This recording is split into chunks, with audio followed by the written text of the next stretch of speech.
Hello दोस्तों, नमस्कार। कैसे हैं आप सब? स्वागत है हमारा यूट्यूब चैनल राम पी के क्लासेस में। तो पिछले कक्षा में हम लोग क्लास 8 के 2.2 क्वेश्चन एक्सरसाइज बनाए थे। आज हम लोग अगले लेसन की ओर चलते हैं, जो क्वेश्चन जो है प्रश्नावली 2.3 से, यानी कि एक्सरसाइज 2.3 पढ़ेंगे। तो सबसे पहले क्वेश्चन ये है, हम लोग जो ये चैप्टर पढ़ रहे हैं ये वर्ग और वर्ग मूल, यही लेसन पढ़ रहे हैं क्लास 8 का। तो यहाँ पे क्वेश्चन सबसे पहला कह रहा है कि गुणा किए बिना निम्नलिखित वर्गों का मान ज्ञात कीजिए। ठीक है, यानी कि बिना गुणा किए हम लोग को निकालना है इसका वर्ग। तो वर्ग निकालने का तरीका आपको पहले हम गुणा करने का तरीका बता चुके हैं। अब हम बिना गुणा किए कैसे वर्ग निकालेंगे, इसमें ये सीखेंगे। ठीक है, तो सबसे पहला इसमें बिना गुणा किए एक फार्मूला होता है, उस फार्मूले पे हमें बिठाना होता है। आप लोग पहले सुने होंगे a + b का होल स्क्वायर। ठीक है, तो हम उसी टाइप से इसको तोड़ेंगे। देखिए, जैसे यहाँ पे 26 है तो 26 को हम लिख सकते हैं 20 + 6 का होल स्क्वायर। आराम से 26 को 20 और +6 लिख सकते हैं, यानी कि a + b का होल स्क्वायर यहाँ पे मेरा बन जाता है। तो इसका एक फार्मूला होता है, यहाँ पे लिख देंगे कि ये + b का whole square equal to a² + 2ab + b²। ठीक है, अब हम इसको इसी फार्मूला पे बिठाएंगे। तो यहाँ पे देखते हैं a के जगह पे 20 है और b के जगह पे 6। अब इसी पे हम बिठाते चलेंगे, इसी फार्मूला पे पुट कर देना है, वैल्यू इसमें बिठा देना है a² यानी कि 20 का स्क्वायर + 2a और b कितना है मेरा 6 और + b² यानी कि 6 का स्क्वायर। ठीक है, यहाँ तक कोई दिक्कत? अब यहाँ पे 20 का स्क्वायर हम लोग जानते हैं, स्क्वायर शून्य वाला कैसे निकालते हैं, 2 दूना 4 और 0 की संख्या डबल हो जाएगी, प्लस यहाँ पे 20 को 2 से गुना करेंगे 40 और 40 को 6 से गुना करेंगे 240 और प्लस 6 का स्क्वायर हो जाएगा 36। ठीक, अब यहाँ पे 400 240 + 36 को जोड़ देना है सिंपल। तो 400 240 कितना हो गया 640, 640 और 36, 640 और 36, 6 7 6 यानी 676। तो हम लोग समझ गए और बिल्कुल अच्छा तरीका से बना लिए कि 26 का स्क्वायर कितना होना चाहिए, बिना गुणा किए हम लोग ये निकाल लिए। अब दूसरा क्वेश्चन यहाँ पे फिर से है 34 का स्क्वायर, 34 का स्क्वायर। तो हम लोग 34 का स्क्वायर भी इसी टाइप से निकालेंगे, सेम इसी टाइप से। इसको भी हम लोग a + b का होल स्क्वायर में लिख लेंगे। तो 34 को हम लोग लिख सकते हैं 30 + 4 का होल स्क्वायर। शून्य में हम इसीलिए लिख रहे हैं ताकि हमको स्क्वायर निकालने में आसानी हो। ठीक है, आप लोग भी इसे शून्य में ही तोड़ना है, दहाई अंक में ही तोड़ना है। तो इसमें क्या करेंगे, वही फार्मूला लगाना है। हम लोग जानते हैं ये फार्मूला कि a + b का whole square equal to a² + b² + 2ab। हम इस फार्मूला को इस तरह पे यहाँ लिखे हैं, इसको हम ऐसे भी लिख सकते हैं a² + 2ab और +b²। दोनों तरीका से, जो तरीका आपको पसंद आए वो तरीका में फार्मूला में बिठा के लिख सकते हैं। ये हमारा दोनों तरीका होता है a + b का होल स्क्वायर का फार्मूला। तो यहाँ पे 30, तो इसको लिखेंगे a² यानी कि 30 का स्क्वायर + 2a और b + b² हो गया। 30 का स्क्वायर 3 × 9 और 2 × 0 + 30 दूना 60, 60 और हो जाएगा 240 और +16। अब इसको जोड़ देंगे 9 और 2 11, 1140, 1140 और 16 तो हो जाएगा 1156। ये इसका आंसर। ठीक, 9 और 2 11, 1140, 1140 और 16 हो जाएगा 1156। ठीक है, यहाँ तक किसी को दिक्कत? अब तीसरा क्वेश्चन इसका है 53 का स्क्वायर। ठीक,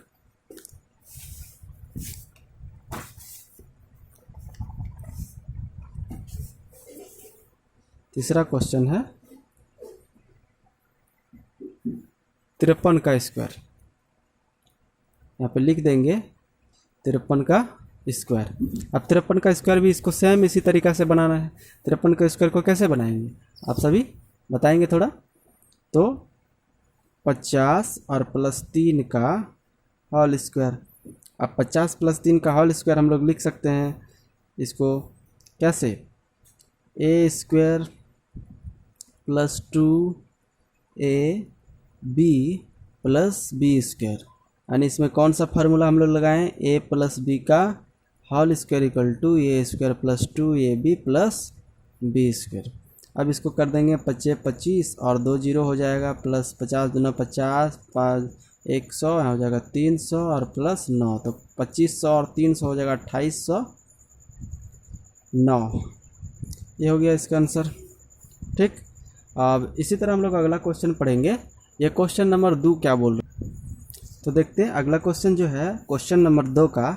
इसमें बोल रहा है कि विकर्ण तरीका का उपयोग करके निम्नलिखित संख्याओं के वर्गों का मान ज्ञात कीजिए। ठीक है, तो हम लोग विकर्ण का तरीका अपनाएंगे, ये दूसरा तरीका होता है, सेकेंड मेथड। इसको समझते हैं पहले क्वेश्चन को हम लोग बारीकी से। विकर्ण तरीका यानी कि इसको एक फिगर आपको डायग्राम बनाना होता है, उसी में अंदर ये होगा। जैसे 2 3 4 यानी कि 234 का स्क्वायर निकालना है, वर्ग निकालना है, तो यहाँ पे सबसे पहले 3 अंक का है, तो हम लोग 3 अंक का 3 रो और 3 कॉलम में इसको बनाएंगे। ठीक है, पहला कॉलम दूसरा कॉलम 3 भाग में बट गया, इधर से भी हमको 3 भाग में बांटना है। यहाँ पे लिखेंगे 2 3 4 2 3 4 और इसको सभी अलग अलग पार्ट सबका विकर्ण खींचते हैं। ये हो गया इसका विकर्ण। ऐसे आपको विकर्ण खींचना है, यहाँ पे भी इसको ऐसे विकर्ण खींचना है। ठीक, अब इसको गुना करते जाएंगे ऐसे। पहले 2 को 2 से गुना करेंगे, 2 को 2 से गुना करेंगे तो 4 होता है, तो 4 को ऐसे लिखेंगे 0 4, फिर 2 को 3 से 0 6, फिर 2 को 4 से 8 होता है 0 8, फिर 3 को 2 से, ठीक है, ऐसे ही गुना करते जाएंगे। फिर 3 को 2 से करेंगे 0 6, 3 तिया 9 0 9, 3 चौका 12 1 2 हो गया। फिर 4 से 4 दूना 8, फिर 4 से 4 तिया 12, फिर 4 से 4 चरे 16 हो गया।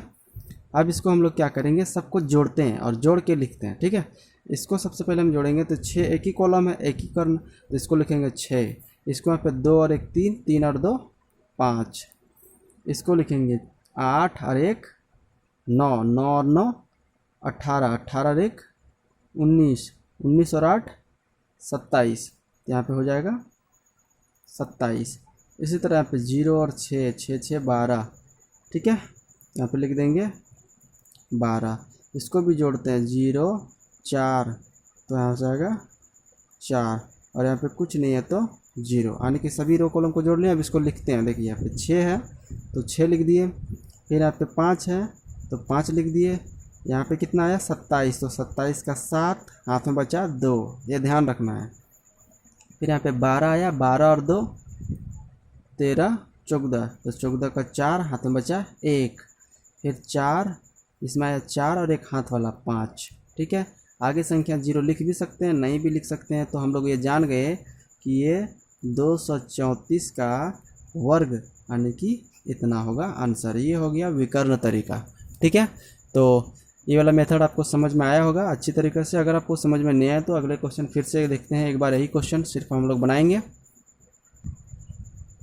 चलिए देखते हैं अगला क्वेश्चन, क्वेश्चन नंबर 2। इसको भी विकर्ण तरीका से बनाना है, 104 का स्क्वायर निकालना है। सबको इसी सेम प्रोसेस से करेंगे। 3 अंक की संख्या है तो 3 रो और 3 कॉलम बनेगा, ये आपको ध्यान रहे। जितनी अंक की संख्या होनी है, जितनी अंक की संख्या होगी उतना रो और उतना कॉलम आपको खींच देना है।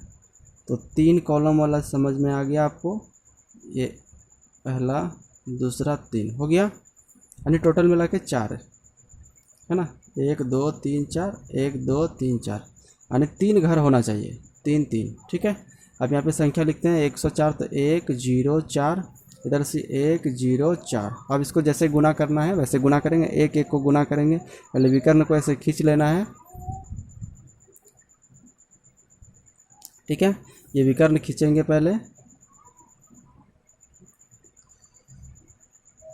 यहाँ से ये विकर्ण, यहाँ पे यहाँ से विकर्ण यहाँ पे, और यहाँ से विकर्ण यहाँ पे। हो गया। अब इसको फटाफट गुना करते हैं। 1 को 1 से गुना करेंगे तो 0 1, फिर यहाँ 1 को 0 से करेंगे तो 0 0, 1 को 4 से करेंगे तो 4, यानी कि 0 4। हो गया। फिर यहाँ पे 0 से गुना करेंगे, कोई भी संख्या को अगर 0 से गुना करते हैं तो उसका शून्य होता है, तो इसमें 0 0 ही होगा, 0 0 ही होगा। अब 4 को करते हैं 1 से, तो 4 1 4, 0 4, 4 को 0 से करेंगे 0 0, 4 4 16 1 6। अब सबको इसी तरह लिखते हैं हम लोग। इसको पहले गुना करेंगे तो यहाँ पे इसको जोड़ेंगे 6, यहाँ पे कुछ नहीं है तो इस कॉलम में 1, यहाँ पे 0 0 0 4 और 4, यहाँ पे सिर्फ 8 होगा।